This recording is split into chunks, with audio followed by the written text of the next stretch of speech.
One of the best sources for energy information is the U.S. Energy Information Administration, or EIA. But navigating the page can be a little bit tricky, and you kind of have to know exactly what you're looking for.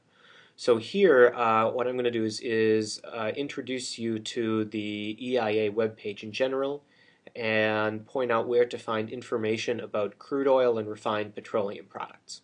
So the EIA homepage is www.eia.gov,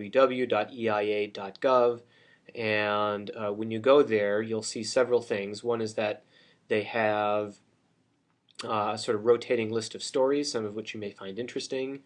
They have some specific data highlights for electricity or natural gas or oil. But if you're looking for something specific, generally the best place to start is this button at the top that says Sources and Uses. And once you click on that, you'll see basically all the information on the EIA website that is organized by energy source. So you have petroleum, coal, natural gas, electricity, and some others. So for this, I'm going to click on the Petroleum and Other Liquids button, and that will take you to the petroleum homepage at the EIA, where again they have some sort of rotating cover stories, and they also have some brief articles that may be of interest, and links to some of the EIA's regular publications that are relevant to crude oil and refined petroleum products. But if you really know what you're looking for, once you get to the petroleum homepage, the best place to go is this tab that says Data. So here I'll click on that, and from the Data tab, you can see the data that the EIA has on oil and petroleum products organized into several different categories.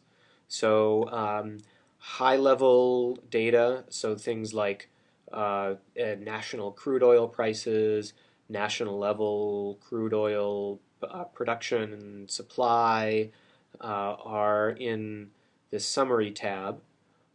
Prices for crude oil and petroleum products are in the Prices tab, and there are a lot of these. You have reserves, information on refining, imports and exports, and shipments between different parts of the United States. And then consumption data is you have to look at this with a little bit of care, because when somebody sells oil or a petroleum product to somebody else, the seller doesn't actually know what the buyer is doing with it.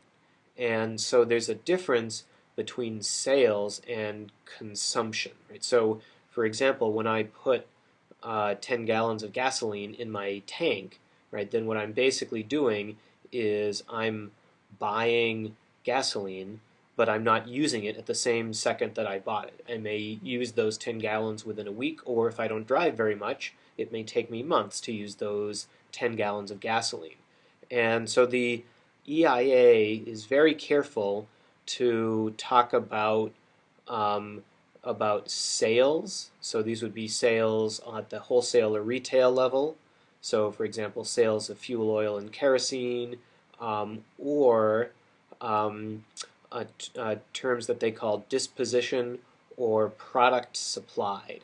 And what they mean by disposition and product supplied is simply the movement of crude oil from petroleum products from, for example, storage facilities to retailing facilities, or retailing facilities to end-use consumers.